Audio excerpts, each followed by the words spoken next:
Are you eating beaver butt? That lady beaver might say that she likes it, but it puts you at risk of hepatitis. Now that's a story I can sink my teeth into. Stick around. Hello friends, trace amounts of science. Today, I was in the mood to take a crack at some sack-tapping quackery. Are we, as a population, getting sicker? Have you ever thought about it? Have you known somebody who's been sick recently? It's been me like 5 times over. Are there ailments frightfully running amok and threatening our well-being more than ever before? Is that possible? Is the government involved? Or has it just become easier for quacks to spread their mostly moronic, but sometimes astoundingly legit sounding ideas to the masses, since we all collectively reside on the internet at this point in history? Essential oils delivered directly to your door. How can you pass that one up? This will indeed be the pilot script of Smack-a-Quack, the Quackery Dackery, Quack is Whack, the Chakra Khan. A title hasn't been decided on just yet, which I know is a YouTube taboo, but I like to fly by the seat of my pants. This one was written by our good friend Cringy Val. Surely I'll be interspersing some interjections, at least intermittently. I really like the name the Chakra Khan. That's what I vote for. Can we put Chakra Khan with a plague doctor mask on the screen? That's perfect. Wonderful. Good job, Elijah. Look at all of us. 3 people coming together trying to make the best content possible. Makes me feel real good inside, although I apologize for the diversion. Just know that today we'll be looking into some of the more disgusting quack recommendations, as well as some of the more ridiculous concerns that quacks are wont to exploit. For what purpose, you might ask? Money. It's always the money. But let's begin with a very common, very understandable concern, and that is, of course, allergies. Do you have plants near your home? They just might make you sick. You'd better get rid of them. Achoo! Yes, indeed. The plague doctor will be helpful on this journey of quackery. For who knows more about quackery and Bitcoin than the ReddX brand plague doctor?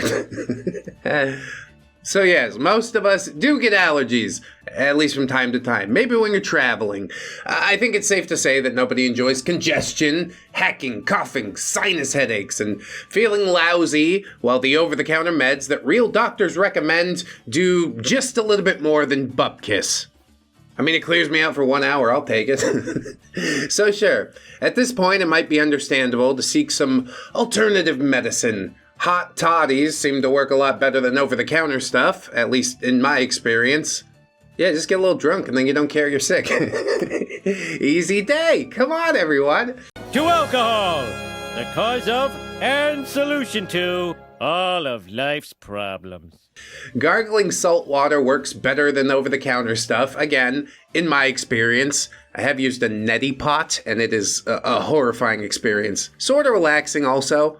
It's when I start to think about the actual mechanics of it that I get a little bit freaked out.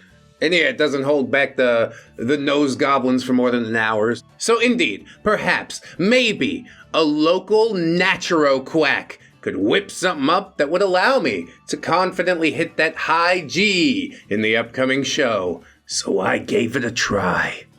Yeah, sure, I'll try anything once. Fool me once, shame on you. Fool me twice, shame on me. But just rest assured, they are going to fool you at least once. And what did the staggeringly expensive Southern California suburban naturo quack recommend?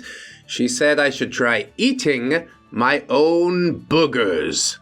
Yeah, all those pollutants, not just dust, but like car exhaust. You want to eat some of those? Okay. I guess you could. What do you think, Plague Doctor? I hereby prescribe 5 nose goblins each day to eradicate these allergies. You may eat them a la carte or mix them in a marmalade, spread them on a crumpet. Ooh. Of course, for the optimal results, you'll need to stir a spoonful of local honey, along with those 5 nose goblins, into your afternoon tea. The slimy nose goblins work best for this, of course. If you find that your nose goblins are dry, try adding them to your oatmeal for a tasty remedy. That is definitely some advice that I would expect from the plague doctor. Thank you. The natural quack continued. You know how eating locally sourced honey relieves allergies because it builds up an immunity to the ickies in your area? Also bullshit.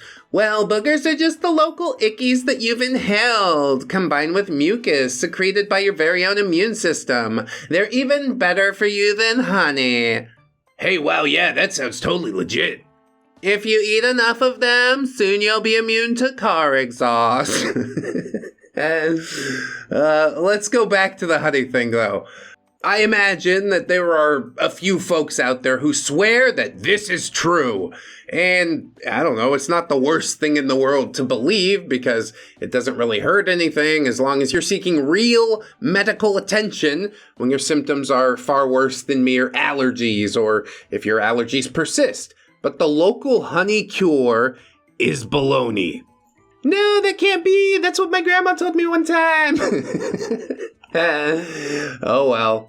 Let's wheel out all the sacred cows and just start killing them. I'm sure we've all listened to people, some very nice and well-meaning, like your grandma. Others, rather imperious and patronizing, who swear by locally sourced honey and tout this remedy with unwavering confidence. Well, they're simply misinformed. Maybe they've gotten lucky and avoided getting allergies for a few years and have drawn an illusory correlation between the locally sourced honey and their easy breathing. Maybe it sounded reasonable to them. At a glance, it seems fairly reasonable to me. So without doing any further research, everybody just starts repeating it without bothering to sit down for the 5 seconds that it takes to figure out that it's a myth. I don't know, dude. Seemed legit enough. Okay, honey might feel nice on a sore throat. Most people find it pleasant tasting, and yes, it does have empirically demonstrable antimicrobial properties. It has been used medicinally for millennia. This is almost undoubtedly due to the presence of an enzyme that might sound familiar, hydrogen peroxide. Oh, it's magic stuff, the best stuff, and it's so cheap. You can brush your teeth with it, pour it in your ears, feels real nice. Do whatever you want. Should I try it with honey? I don't think I'm gonna do that. Would we be better off just buying a brown bottle of the potent stuff at the drugstore? Yeah, of course. But in a pinch, honey is legitimately helpful. Yeah, too bad all the bees are dying. We're not gonna make it, are we? People, I mean. It's in your nature to destroy yourselves. The whole locally sourced specification is baloney because the amount of honey that a human could reasonably be expected to ingest simply does not contain enough grains of local pollen to allow a person to build up an immunity. Yeah, my body eats little bits of pollen. They're like, what the hell do we do with this? I don't know. Put it in the poop. Just goes right through. Piece of cake. At least so long as I remember to take my Centrum Silver Advanced. Not a sponsor. And besides all of that, everyone's allergic to different things. Allergens in the air come and go, and allergies tend to change over time. Still nice to support local businesses, though, so go nuts at the farmer's market if you want. I ain't paying $5 for an apple. Somebody's gonna say, actually, Manuka honey doesn't contain any hydrogen peroxide and it's still used medicinally. Yeah, okay. But I'm not spending much time talking about honey because there's some actual truth to its medicinal properties, so it isn't particularly amusing to write about. I want to get down to some of that batshit crazy quackery. Now, hold on, Val. I want to take the honey battle. I'm dying on the honey mountain because it's delicious. We can take this thing to the bat. I don't even know what Manuka honey is. They made it up, dude. They've been playing too much Fallout. It doesn't have any hydrogen peroxide because it's digital. That's my theory. As for the eating of the boogers, I wish I'd countered the quack's suggestion with this one slam dunk. Why the hell are kids hacking and coughing and sneezing and snotting all the time when they're the most notorious booger eaters on the planet? Explain that, Quack! No doubt, they're little incubation factories. They go to school, they bring something home, and then you repeat that endlessly. Apparently everybody's too cool to use hand sanitizers these days. We need to make hand sanitizer cool again. And that's why I came up with ReddX brand Manitizer. The sanitizer for men. Smells of leather-bound books and rich mahogany. Buy it now. Wherever bullshit is sold.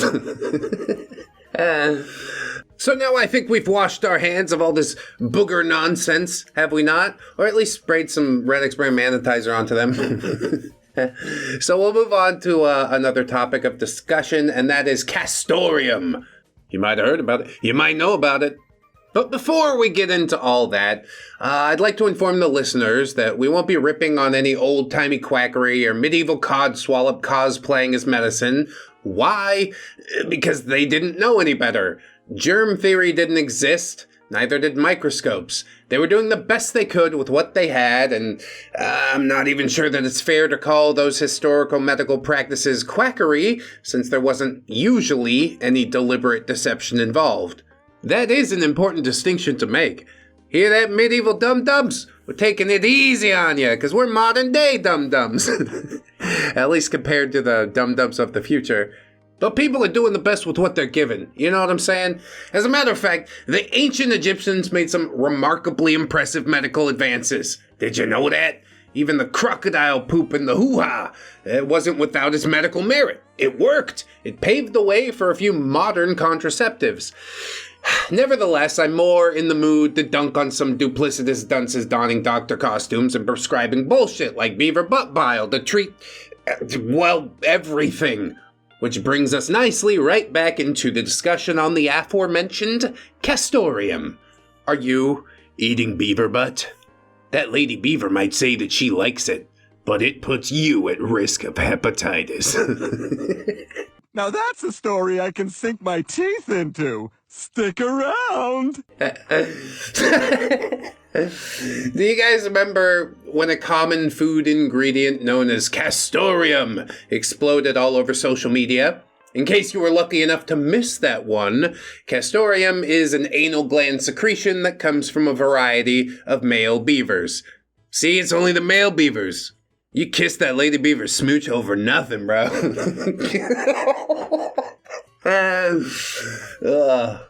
It is in an alarming number of food products.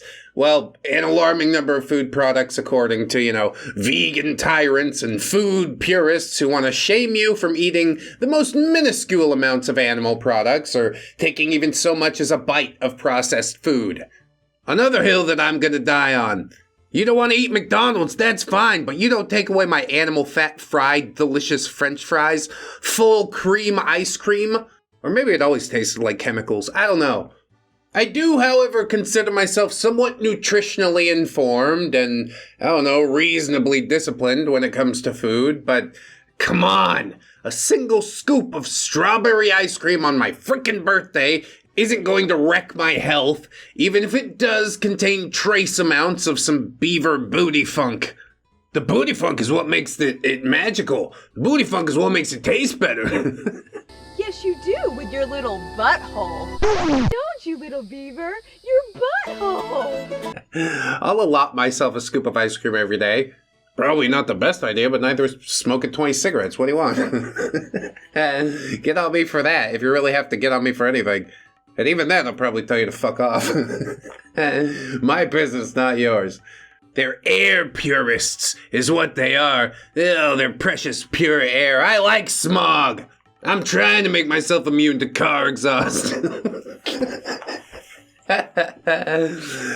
But we weren't talking about air purists, we were talking about the food purists and the vegan tyrants. However, they are just mildly annoying compared to the snake oil salespeople who are robbing desperate sick people blind, possibly worsening their conditions and often steering them away from effective medical care.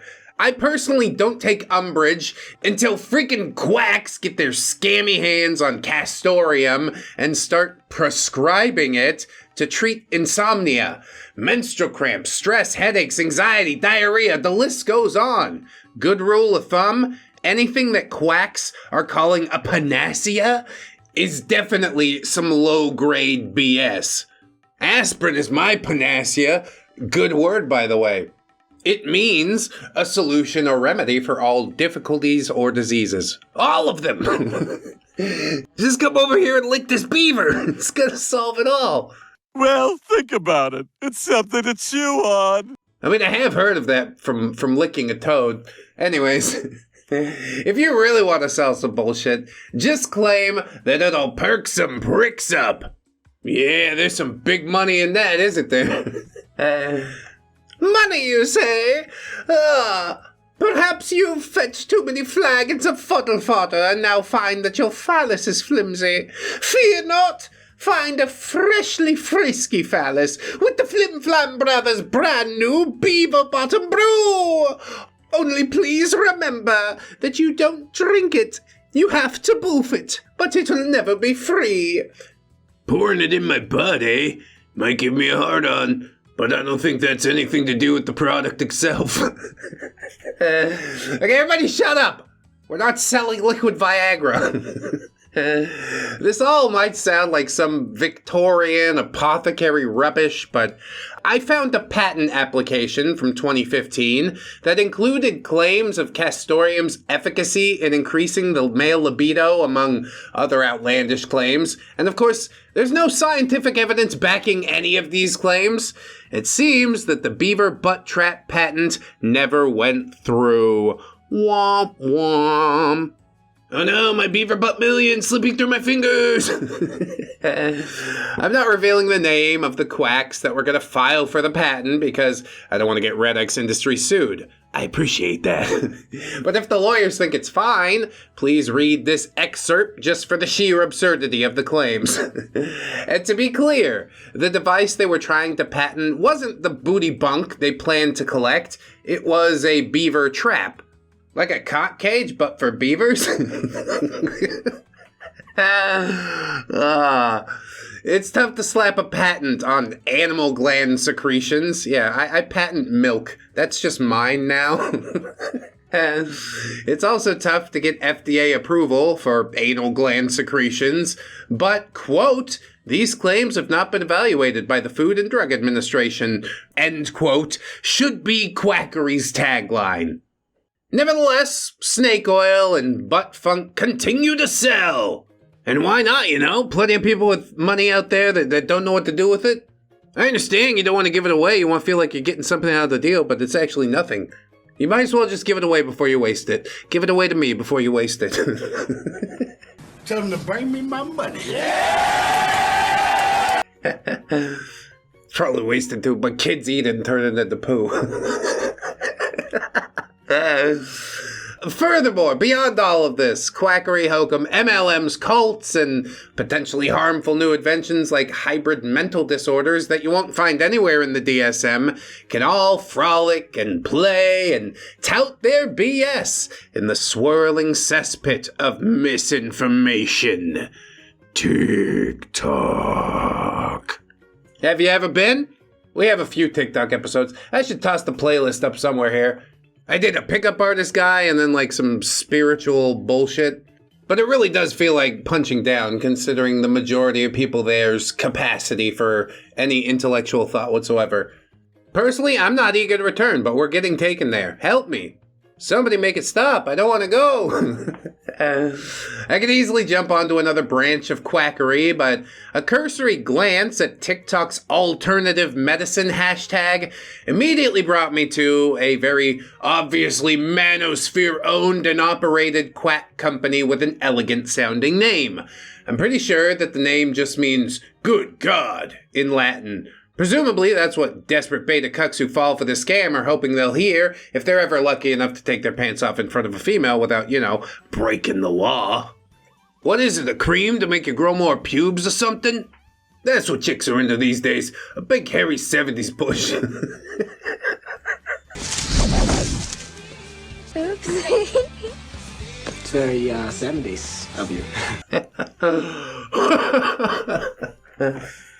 Then again, I guess good God as a phrase could go both ways.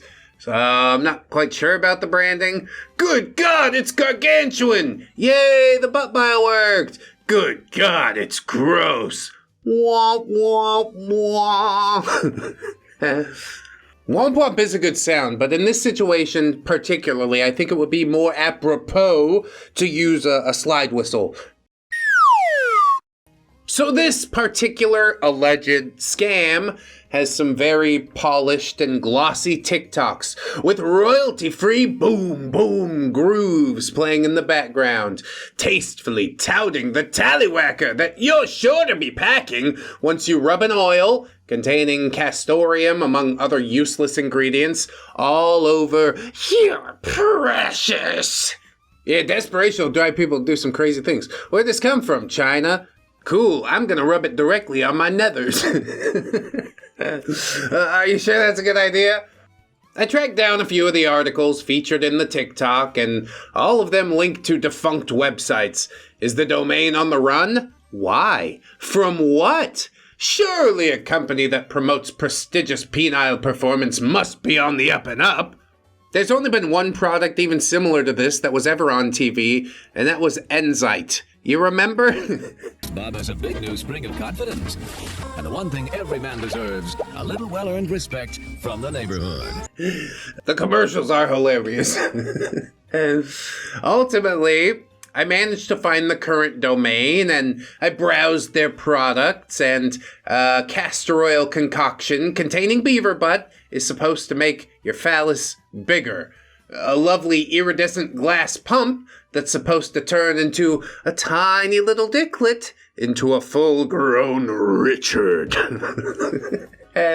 Candles, even, that will increase your burn time. Oh, my bad, I misread that. The overpriced candles themselves boast a long burn time. Unfortunately, I don't think that's really going to help with any of the one-pump chumps out there that are browsing these products. Especially if you're actually considering buying them, okay?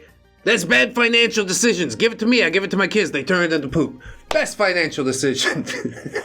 Of course, I should also mention that the products here on this particular on-the-run shady TikTok websites are expensive. Prohibitively expensive, with prices starting around $100 USD.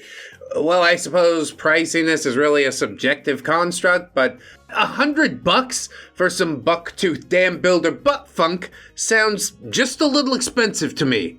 But again, I guess it's your money, your business, waste it how you want. But if you'd had only given me the chance, I would have wasted that money.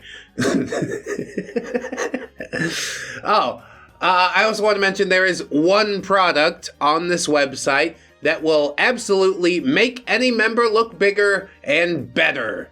The data has been analyzed and the p-value is less than 0.05. So what is this miracle product? It's a razor. That's right, fellas. Manscaping is scientifically proven to give the appearance of a bigger dong. Maybe not a monster dong, but a bigger one, for sure. Nah, that's not what I heard. Don't believe that. Fake news. I'm like a big 70s bush. Mine is the biggest, some say the best.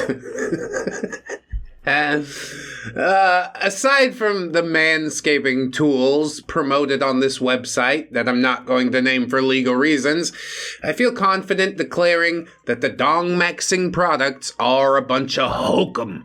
Funny story. The TikTok that initially took me down this unfortunate rabbit hole includes a screenshot of the best review they could find, and it was 4 out of 5 stars. Excuse me, 4 out of 5 eggplant emojis. Pathetic. There is a surgery that you can have where they cut a muscle and then your dong's kind of freeform hanging off your pelvis.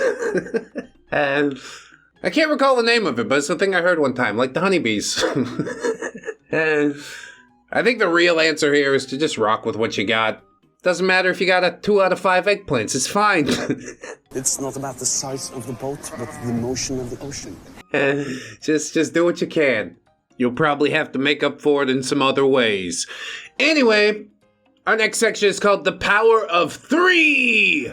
So let's go, come on everyone, into the TARDIS, and we will travel back to a blissful era before TikTok even existed. Or at least before it existed in its current form. Some asshat is bound to work himself into a state of man-baby rage and leave nasty comments along the line of, actually musically existed back in 2014. And this isn't about musically, asshat. No, that's fine, you can actually me. It engages the algorithm, do it. Leave a comment for OP that informs her that musically did in fact exist in 2014. No, don't actually do that. Leave a comment and let her know that you enjoyed the script. I think that would be much more appreciated. Anyway, before TikTok existed, in its current state, as a mass life ender of common sense, there was a delightfully disgusting and rib-crackingly hilarious show on FX, which was then FXX, and that show was called The League. The stoner extraordinaire and wildly successful CEO of Taco Corp often drank a Chinese beverage called Three Dong Wine when he felt the need to increase his already ravenous late 20s, early 30s libido. Of course, the wine worked, and the results were played for laughs, but here's something that absolutely shocked me. Three Dong Wine is a real thing. Yes, indeed it is, and let me take this one, thank you. A true gentleman should be upstanding in every aspect of his life, you see, and that includes the inside of his trousers. If you've been finding that your phallus isn't up to the task, it might be time to relax and unwind with a manly mug of Three Dong Wine. Wow, that kind of rhymed. Thank you, I worked on this. That's great. I really do appreciate it. Can we get the roosters out of here now? The roosters stay. Oh, God damn it. Made from the nutrient-dense schmeat of the seal, the frisky schmeat of the dog, and the mighty schmeat of the buck that is certain to put some vigor back into your thrust. Three Dong Wine is the answer to all that ails your thirsty phallus. And Lord knows, I've seen many thirsty phalluses out there in my travels. No need to plow a hole to China to enjoy this miracle elixir. Pop round to your local apothecary and ask to see the special room. Your phallus will thank us. Yeah, but thank me from afar. Don't start sending me Christmas cards or something with just your dog on it. Happy holidays. What the fuck? But this video is about quackery. So it's safe to assume that Tezi Zanpian Jew, the Three Dong Wine, does not actually increase male virility in any empirically observable way. Right? I don't know, there's something to be said for the frisky schmeat of the dog, I'll say that. Not because I ate the schmeat part, but I did eat like actual meat. And it makes your body really hot. So maybe the niacin in the dog meat increases your cardiovascular activity. Oh, P didn't write that. That was me. If I'm wrong, I'm wrong. But that's my working theory. While you guys ponder the efficacy of sipping a spirit containing dog dong seal schlong and the Bing Bong Brothers buckbone in a bottle, let's break for a little funky pea story right quick. You might know him, you might loathe him, one of the resident neckbeards of the channel. I'll put a link in the description if you want to catch up. But suffice to say that this neckbeard funky once hacked into my old MySpace account, saw that I followed John LaJoy, the average everyday normal guy. I love that guy. I'm just a regular, everyday normal guy. Nothing special about me, mother. He dug through my messages and found one where I referred to the then somewhat obscure guitar comedian as quote-unquote hot. I mean, I could go ahead and agree with that, but I gotta say pause afterwards. And Funky proceeded to launch a smear campaign, accusing the League star of being a PDF. Oh my god. The smear campaign gained exactly 1 follower, Maury, and gained exactly 0 traction. Yeah, the burden of proof is on you. Fake a screenshot or something. I'm not giving out tips. Perez Hilton didn't even give it any attention. I googled Perez Hilton to see if it was like a misspelling of Paris Hilton. No, that's a person that does exist. A lot more disappointing than seeing Paris Hilton, I gotta say that. And Funky, of course, messaged John LaJoy relentlessly. Oh, the impotent rage this beard must have felt. He forbade me to watch The League after that. Did I obey? Of course not. That show's hysterical. And John LaJoy is exceptionally fun to look at. More importantly, he's funny as shit.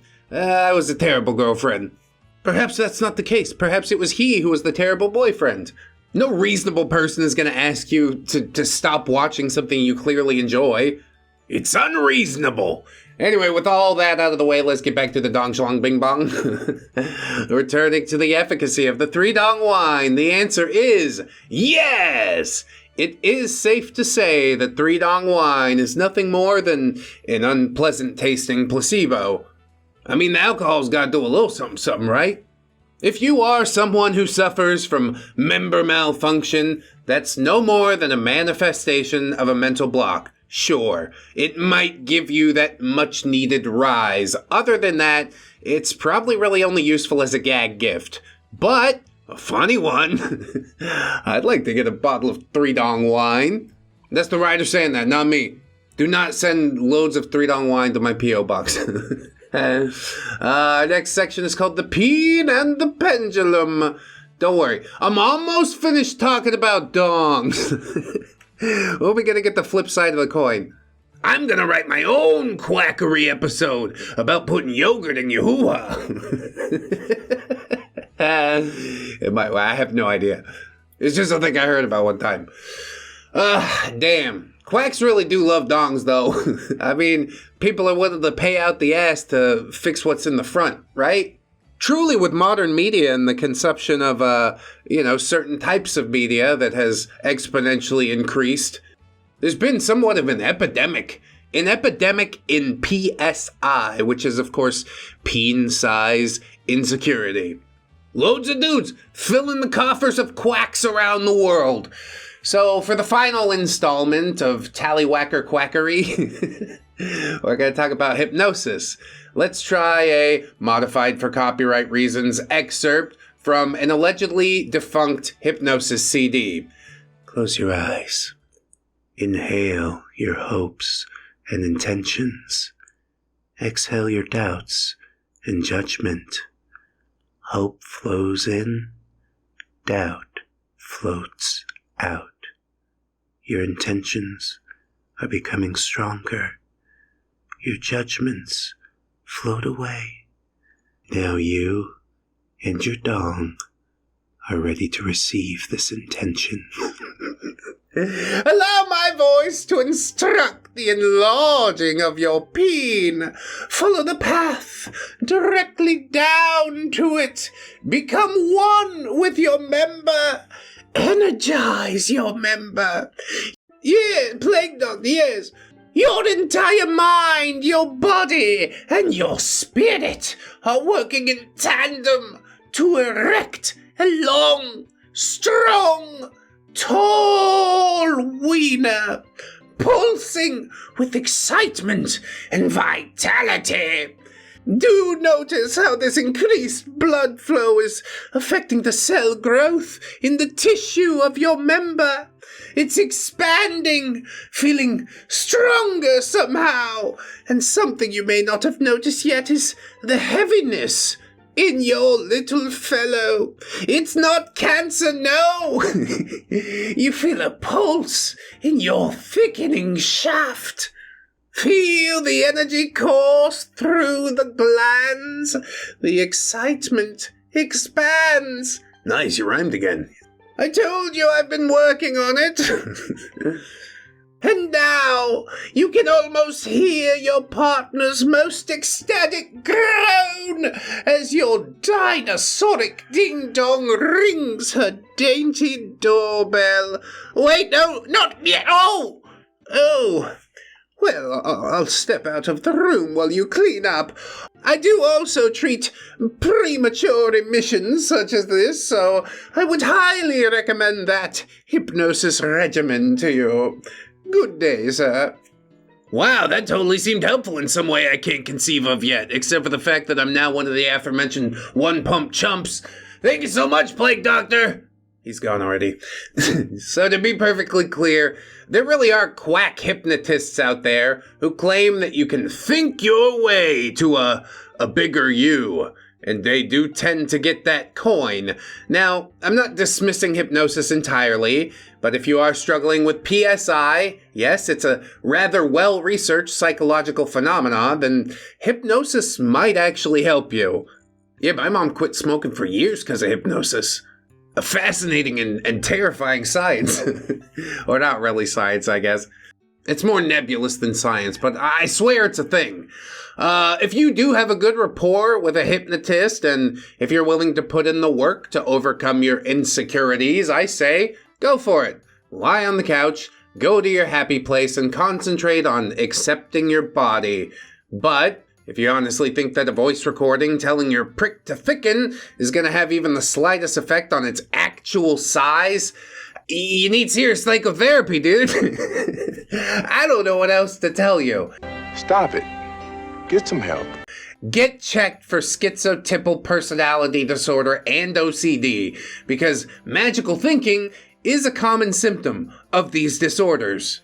I mean, I guess also probably might be a child, in which case you shouldn't be listening to this. Go get your mommy and daddy. Send me a picture of their credit cards.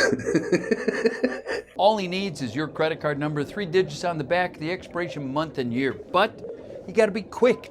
Shit, we can't say that. It's just a joke. Kids don't watch this shit. It's fine. I might be slightly schizo, but that's also like the most fun part of my brain. Whatever, okay, anyway, now I am officially sick of writing about Winky Wonkers. You chose this, huh? You could have wrote about the yogurt. ReddX is probably sick of reading about Winky Wonkers. Yeah, I'm really trying to avoid that yellow dollar sign. And you lovely listeners are probably sick of hearing about the Winky Wonkers, and if you're not sick of it, well, you're sick. But that's cool, because the sicker your sense of humor, the more likely you are to tolerate me as a writer. And, you know, me as a host by proxy, I guess. So if you want more tallywhacker quackery, leave a comment. There's an unfathomable amount of junk bunk out there to choose from. Rhino powder, joking, tuning fork therapy, circumcision reversal. Go ahead, pick your poppycock. So that's the choice of words there. So where do we go from here? Poop or poonan? Poop or poonan? Flip a coin? Remember, your mind has the power to influence the outcome. Poonan is heads, poop is tails. And it's heads. Looks like it's time to drag some goopy cod swallop. Oh, we are going to talk about the yogurt. Somebody please tell me about the yogurt. I got the one with mangoes in it. Did I do it right? This section is called the Snatch and the Stone. Oh, it's Kegels. Do you guys remember the Yanni candle? This smells like my... Strange. Overpriced. Ultimately, harmless, though. You see, the goopy cult customers who bought and burned the Cooch candle weren't drinking diarrhea tea. I'm looking at you, Kim. They weren't drinking disinfectant to treat the virus that shall not be named. Looking at you, Orange Man. But then the Goopy Guru premiered the brand's own exclusive Jade Egg. All I know about Goop is Gwyneth Paltrow runs it, and whatever John Tron said about it is probably somewhere in my brain. So cool, tell us about the Jade Egg. It was not at all exclusive. You can buy jade stones carved into all sorts of shapes on Etsy, Amazon, farmers markets, hell, even rest stops. I want mine carved into a tetrahedron. Nonetheless, Goopy Marketing touted this product as an exquisite, egg-shaped greenish stone that you're supposed to shove in your hoo-ha for heightened pleasure, a tighter grip, increased fertility, and I also think cure monthly cramps or some other BS. And I mean, really all of it was BS, though. Yes, indeed! Oh god, he's back. Our stonemasons have been hard at work serving the fairer sex's most delicate delights. You can now purchase your very own handcrafted jade egg. Look at it, beautiful in its eloquence, and yet so useful. Only 4 easy payments of $19.95. Simply light your magic vag candle, relax, flop open those lovely legs, and cram this gorgeous rock into that gorgeous Immediately, you will feel your womb preparing for pregnancy. Your fertility will soar. Your libido will soon match your husband's, so prepare to be mounted, yes? And even if you've already popped out your litter of little ones, this sublime stone will snap your snatch back to the sweet state of sinless snugness. Visit your local goopy apothecary, but make sure to bring Mr. Moneybags with you. These eggs cost a very pretty pence. Yeah, but didn't they say that you can buy them at rest stops? I said 4 easy payments of $19.95. Thank you very much and goodbye. I do kind of like that guy, but also he's kind of a weird guy. The truth is, in actuality, the only thing that happens if you shove a rock up inside you is an increased likelihood of infection. You see, the hoo-ha, much like the gut, has both good and bad bacteria. Typically, this happy little colony inside the happiest place on Earth balances itself out pretty well. Are you saying there's a war always going on inside me? Metal. However, the force does become unbalanced when you start treating non-existent problems or engaging in unsafe practices, like shoving stones inside of your body. Since jade is a porous stone, it absorbs both good and bad bacteria, and the bacteria can get way down inside of that stone where they might multiply, so a cursory wash will never get rid of them. Next time you insert that little green bacteria colony, you're likely going to introduce bad bacteria or even an improper ratio of good bacteria into your happy place, which will very likely lead to infection. In other words, things down there will start stinking like wet cat food. Oh, God. Girl, you need to wash your... There's a fate worse than desk. I can't. Did he say a fate worse than desk? Yes, I hate my desk job. That's why I do YouTube. All right, anyway. The cat food thing really is the mildest risk. You're also putting yourself at risk for toxic shock syndrome, which is really, really bad, in case you've never read up on it. There's also damage to the pelvic floor muscles, which can lead to urinary and or fecal incontinence, mess in your pants and whatnot. And all this not to mention the microscopic cuts to the inner walls of your V, which can carry the bacteria into your bloodstream. Long story short, do not put foreign objects into your yoni. I don't care what some almond mom celebrity says.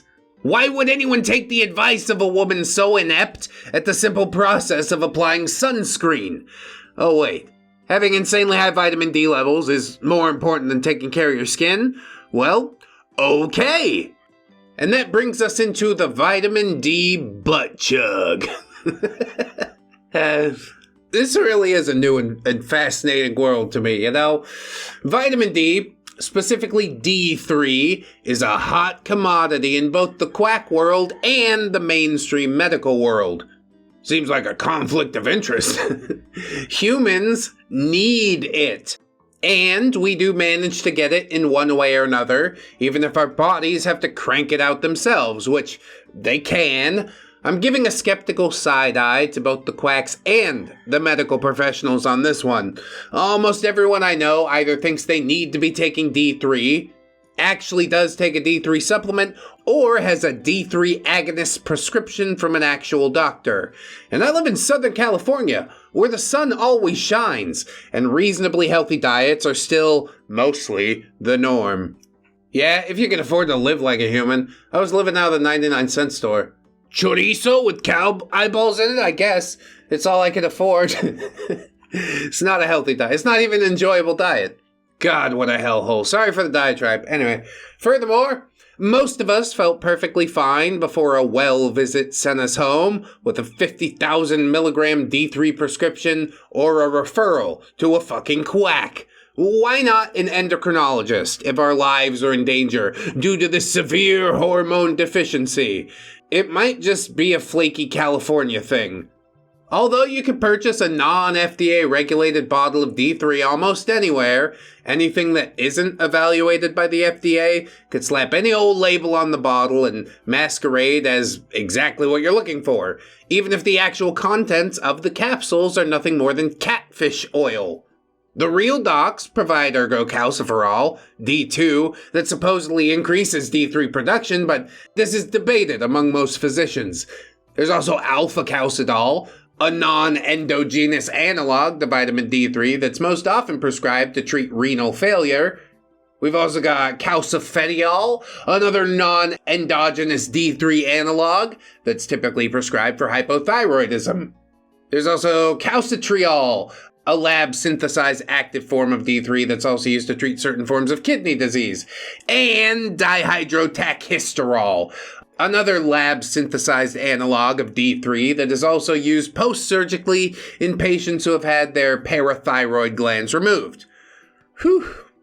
All of that to say, if you aren't suffering from kidney problems or thyroid problems of some sort, vitamin D might not be for you. Big Pharma clearly is in on this D3 hustle, but why?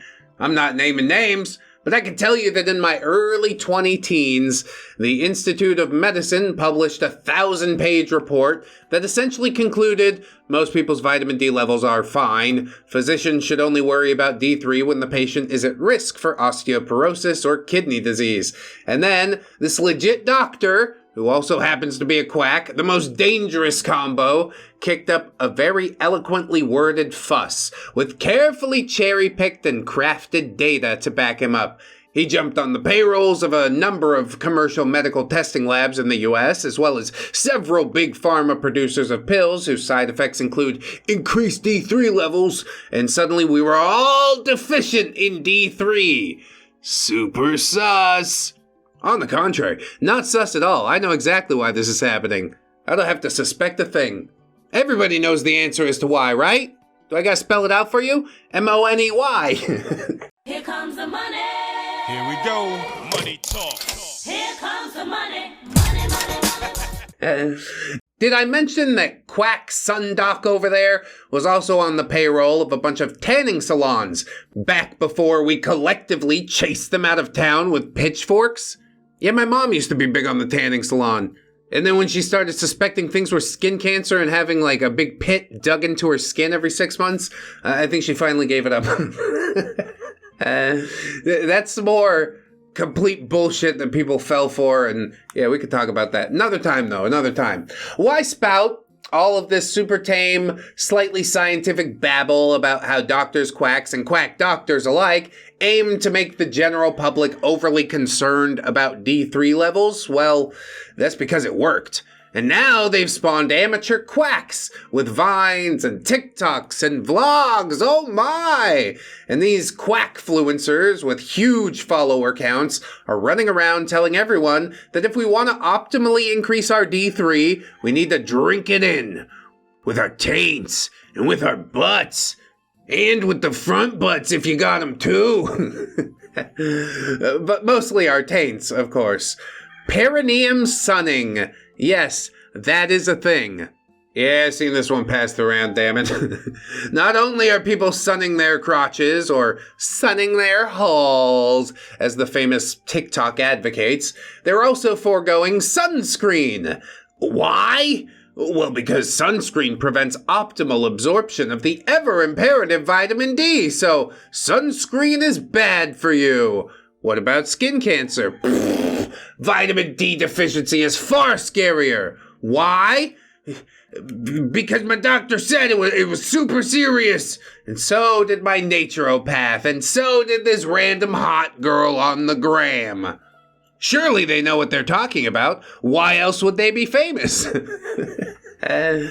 No matter how much time you spend under the sun in your fancy, frilly, formal frocks, you're missing out on the miracle elixir known as vitamin D.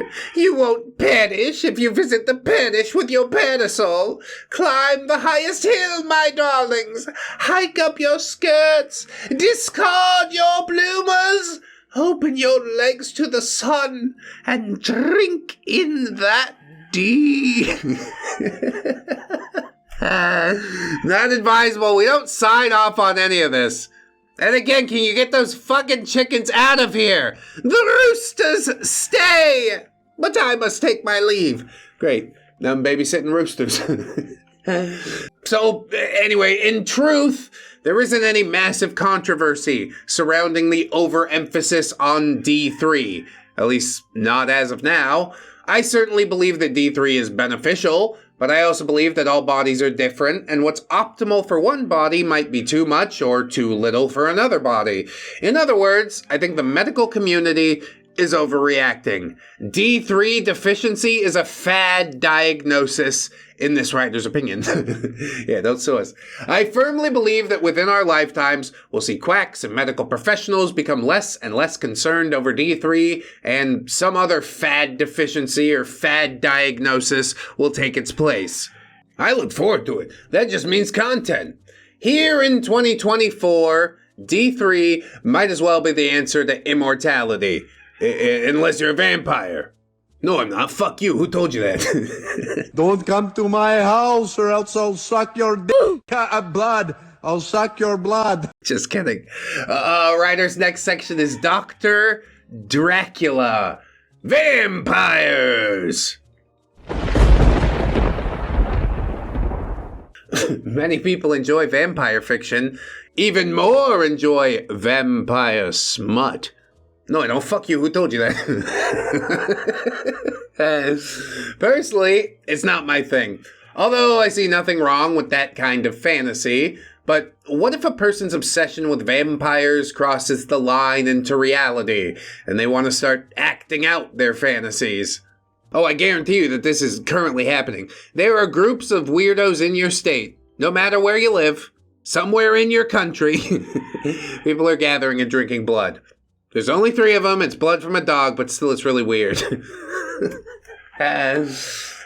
Dressing like a Baroque dandy or some bizarre mashup of a Victorian harlot and a modern-day dom is, well, I personally find such frocks fun. They're very costumey, and I love that. And if these people want to pretend to bite each other and wear fake fangs and all that, okay, cool. Not my jam, but no shame. And then you got those people who go the whole 9. Yeah, I know where we're going with this. Either biting or cutting with the intention of causing blood loss and then consuming another person's blood. I went on 2 dates with a girl who was into that. She poked herself with a needle and asked me to drink her blood. There was no 3rd date. Proponents of real vampirism will probably assure you that they have their donors tested for blood-borne pathogens before each feeding. They absolutely never feed on people who are not willing participants. In fact, donors often seek vampires because, well, yeah, they got their own damage, clearly. So while these fang fanatics are doing some work to minimize the risks, I feel like this kind of thing has the potential to go horribly, horribly wrong. Yeah, probably. So what? Get rid of some weirdos, right? I am those weirdos. Their damage is just manifested in a slightly different way. And of course, yes indeed, riskier. But so far, I've just been talking about the super goths and fantasy fanatics and fang fet enthusiasts. There are people out there for whom this is not a proclivity. They're not trying to be edgelords. They're not even particularly goth. Posers. They actually believe in the quack claims about the health benefits of drinking blood. Some believe themselves to be immortal. Others recognize that it's an alternative lifestyle that they've chosen, that they will survive without drinking blood, and even if they drink blood regularly, they realize that they'll shuffle off this mortal coil in due time, just like the rest of us. But damn, they almost feel addicted to drinking it. Mental health professionals would say that the physical craving is a psychosomatic manifestation of a deeply gratifying fantasy. These sanguinarians would say that blood is the elixir of life, and they are simply craving the many medical magical marvels that they enjoy as a result of sipping blood. So you're telling me if I drink blood I can live forever? I gotta try this out. Oh, and that high that they report from drinking blood, that surge of energy, that powerful, invincible feeling, yeah, it's nothing but an adrenaline rush. If you do something dangerous, taboo, or staggeringly stupid, you're likely to experience this exceptionally common psychophysiological phenomenon. Do something that is simultaneously dangerous, taboo, and staggeringly stupid, like feasting on human blood, and you're all but guaranteed to get yourself an adrenaline rush. So you're telling me I could be immortal with an adrenaline rush? Dude, we get so much stuff done. That's why vampires are so strong. Their body's dead, but their adrenal gland is still functioning. Many programs, from My Strange Addiction to sensational news segments to a reality show about the real vampires of New Orleans, feature sanguinarians speaking very emphatically about consuming blood from willing donors.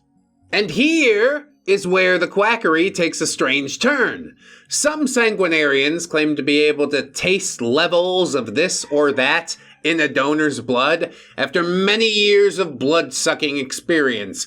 Think of them as blood sommeliers. So if you think you might be deficient in D3, don't go see your primary care physician. Become a donor for a sanguinarian. He or she will be able to analyze your blood just by drinking it, and you will get your results instantly in real time. But wait, don't real vampires swear that their donors get blood tests before the feedings? Then why is this even necessary if the vampires can taste the minerals and hormones, enzymes, metabolites, pathogens, etc.? Yes, I taste a hint of magnesium. Das ist gut. You must be sleeping well. But your blood is rather sick. You should be drinking more water. And I'm not getting D3 at all in this suck. I would definitely go sun your beehole tomorrow. There's something unpleasant. I can't be sure. Ach! This is Scheiße! You have a leaky gut! You must cleanse your foul colon!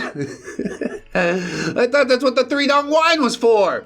I poured it through the beer bong into my large intestine as directed on the prescription. And still I'm foul inside. Still I'm just full of foulness. But that brings us to our next segment, Full of Shit. I think Penn and Teller did an episode on colon cleanses. Their show had a slightly similar name. Don't sue us. Right up there with D3 deficiency, leaky gut seems to be another fad diagnosis. But medical professionals are starting to look a little Vulcan while they're pondering leaky gut.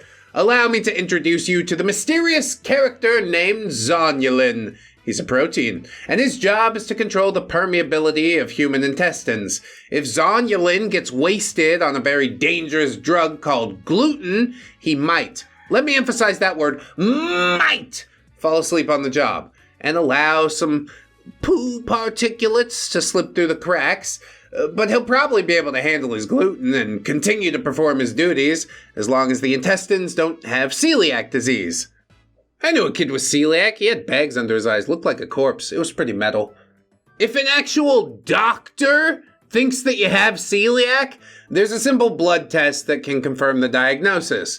So don't take any meds or listen to any quacking until you've done that blood test. The other drug that can get Zonulin too faded to do his job is not quite so clear, because that drug is bacteria. But which strain? Oh, nobody knows. Wait, hold on. That quack over there claims that he knows. And which scientific study did you read before you reached your conclusion, good doctor? Good quacker? Ah, I see. You communicate with your own all-knowing feces, and some random turd told you that Jerry the bacterium got Zonulin zooted, and then Jerry carried a bunch of poo to the poor sucker's brain and gave him a touch of the tism? Yeah, all that seems real legit. Jerry wouldn't do that. I know Jerry. He's a good bacteria. And person, when they're people sometimes. Anyway, the human gut microbiome contains over 100 trillion bacteria. So figuring out which is responsible for getting Zonulin drunk enough to fall asleep on the job would be nigh impossible. Hence, BS claims abound. I know the secret. Only me. Please give us money. Now, people diagnosed with celiac disease really do need to avoid gluten.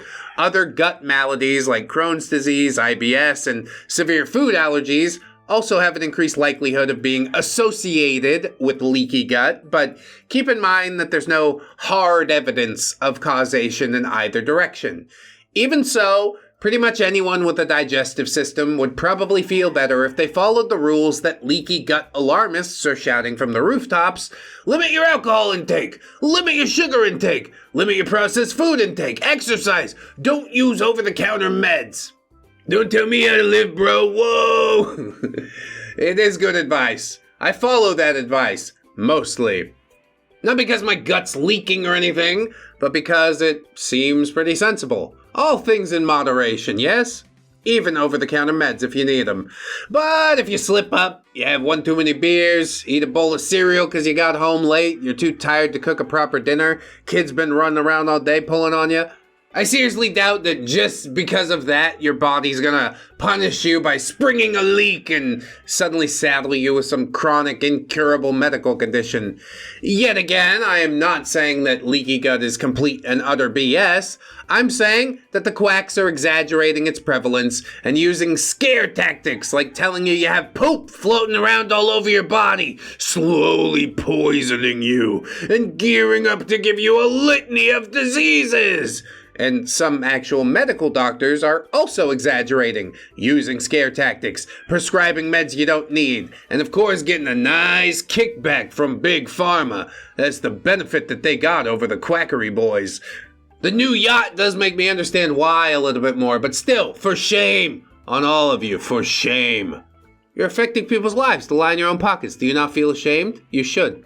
Leaky gut is one of those things, though, that is legitimately serious in some cases, but yeah, it's BS in most cases. So let's move on to discussing a topic that is most definitely bullshit, no matter how you blend it up, chug it down, and crap it out, and that is detoxing.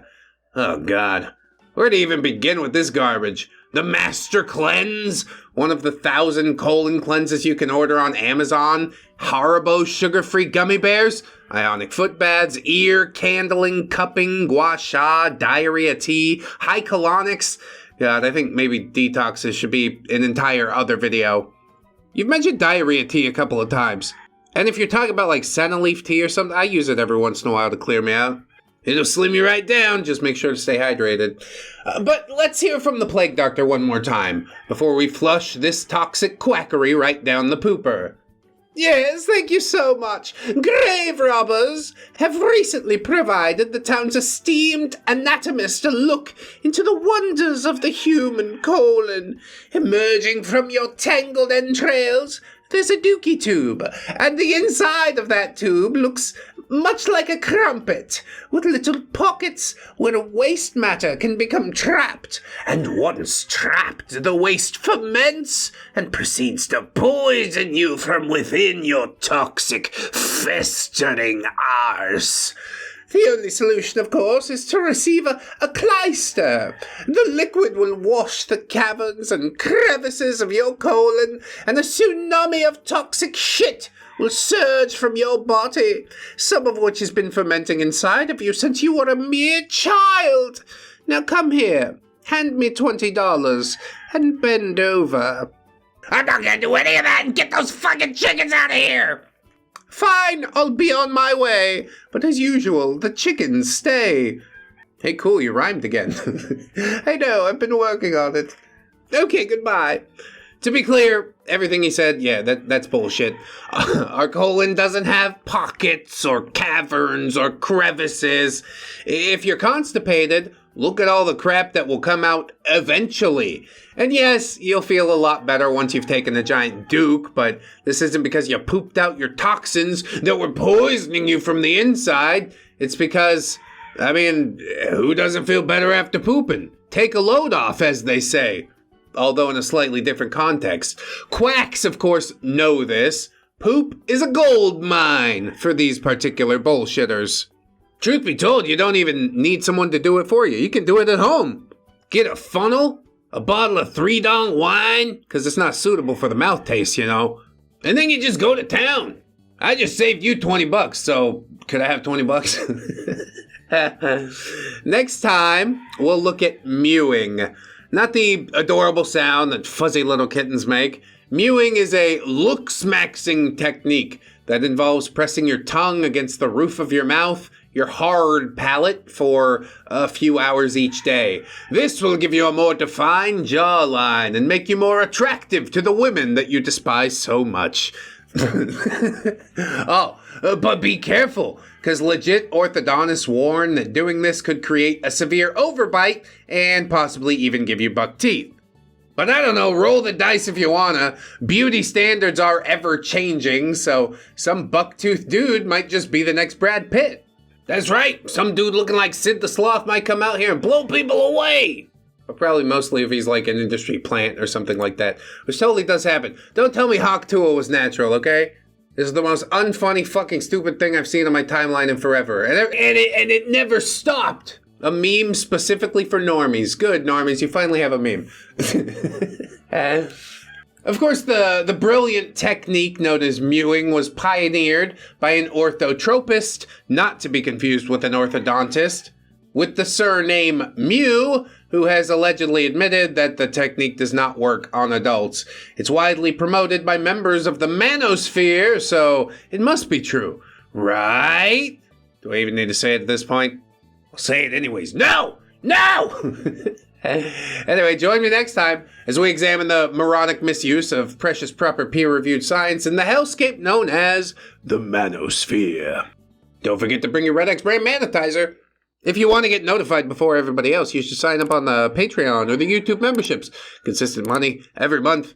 It's really massively pulling my bacon out of the fire at the moment, okay? Also, please let me know if you enjoyed this episode, if you'd like to see more similar things like it. I think you guys can tell that I had a hell of a lot of fun with it, so we won't hesitate to do something similar in the future, yes? Anywho, I wanted to remind you, friends, that you are loved, you are worthy, you definitely deserve it, and I shall see you in the next one, so until then, bye-bye. Get these fucking chickens out of here! Nani